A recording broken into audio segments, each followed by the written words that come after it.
Welcome back. Joining us now is North Central Sports Information Director, Clark Teuscher. Clark, thanks for joining us. Thanks for having me. So the men's baseball team stumbles this week. They lose 3 to Elmhurst, and they drop to 500 in conference. Yeah, fortunately, it's a year of a lot of parity in the CCIW because they're only 2 games out of first place still, even with all of that going on. Certainly disappointing to have lost all 3 over the weekend. You'd like to at least be able to get one. 2 close decisions on Saturday at home, and then really just kind of a whole lot of bad things coming together at once. That happens every once in a while. They wind up losing 11-3 on Sunday, but they've got a week to kind of get themselves together and figure out what they need to do to move forward and see if they can get 3 down at Milliken this weekend. Yeah, parity's a good word to use for the conference this year. Only 3 games separate first from 7th.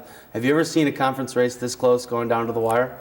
Not really. At this point, there's still, everybody's still got 9 games left. They've each got 3 opponents to play. But to see it that close, between the top and the bottom, there's going to be a good team that's going to get left out of the conference tournament, and you just don't want it to be you. You mentioned the Cardinals have Milliken coming up, but they also have 3 games left against Wheaton, a team that they're tied with in the standings. Do you think that series could make or break this season, or is there still a lot of baseball left? Well, we'll have to wait and see.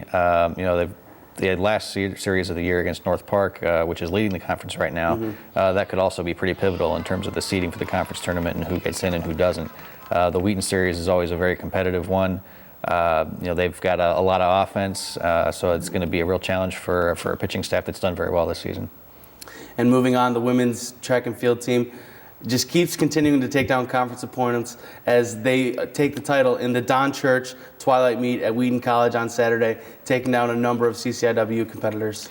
Yeah, they knocked off Illinois Wesleyan again, which is they continue to be ranked in the top 10. In the whole country, and just a real solid team performance across a lot of different events.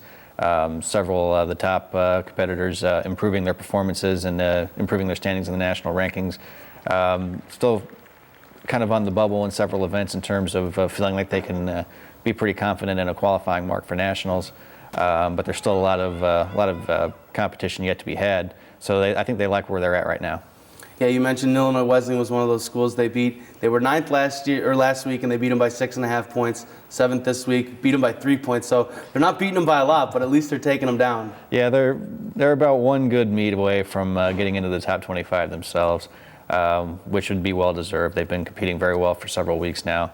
They've got a meet this weekend over at Augustana, looking to continue on that trend. And a lot of the young athletes on that team are continuing to succeed. Brooke Patterson, she wins the triple jump and the pole vault, and then Amanda Coglini is coming through in the 400-meter hurdles. Yeah, Brooke's a very impressive athlete. She's already set the outdoor freshman record in the triple jump and is closing in on the varsity record as well. And Amanda Coglini's in the 400-meter hurdles, another personal best for her, threatening to get into the national championship qualifier conversation as well. And a couple of the veterans on that Cardinal team are also doing well. Chris Dakota wins the 800, and then Chelsea Armstrong and Brianna Tolliver in the throws coming through with first place finishes. Yeah, Brianna in particular in the javelin has been a real somebody they can really rely on and for big points at a lot of those meets in the javelin. Chelsea as a senior this year in the discus as well as the hammer, really a strong performer and somebody who's trying to get in the national championships for the first time to close out a really solid career. Krista came in as a 400, 800 meter runner and a high jumper. Has moved up to the 1500 meters this year, doing some more longer distance training, continuing to do well at the 800 meters though, which has kind of been her best event as she's competed here. And in the men's side of that meet, the men's team comes away with an easy victory, almost tripling the second place point total. This was the closest we've seen to the full lineup going this past weekend. It's the pole vault coming through as the conditions have improved in terms of the weather and the wind and everything. You're just going to see those guys continue to go higher in that event, and the distance runners starting to branch out and get into more of their specialty events and put up some top performances as well. Yeah, you mentioned the pole vault and the distance. It seems like the Cardinals really showed their depth in those events. Pole vault going 1 through 3, and the 3,000 meters going 1 through 3, and even in the high jump, the Cardinals went 1 through 4.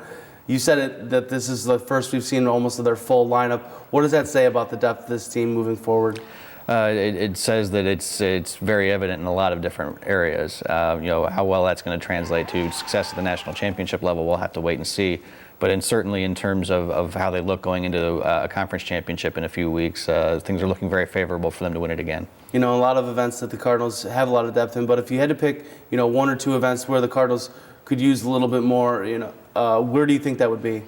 Maybe the short sprints or maybe the long jump and triple jump. It's one of those areas where you kind of, regardless of the coaching, you have to recruit somebody who's got a lot of natural ability in those events, and that's one area where it hasn't quite borne itself out that way. So you have two areas out of a lot that go into an outdoor track and field team, but for where they're at right now, it's definitely looking very good for them. And the Cardinals still remain fourth in those standings, but the outdoor season's a little different with those standings. It all depends on the times that each player has gotten, and the Cardinals really haven't had a lot of opportunities. Do you think we'll see them move up those standings eventually? Well, the way those rankings are designed, you really don't see a reliable ranking out of that until right before the national championships, because that'll be the one that's based on the people who have actually qualified.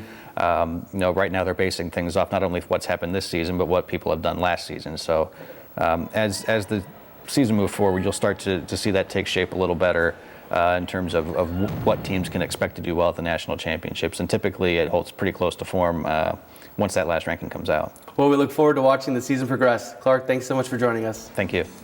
The women's lacrosse team is back in action this Saturday as they travel down to St. Louis for an MWLC matchup against Fontbonne University. I'm Marc Dahlquist. See you here next week on the Cardinal Report.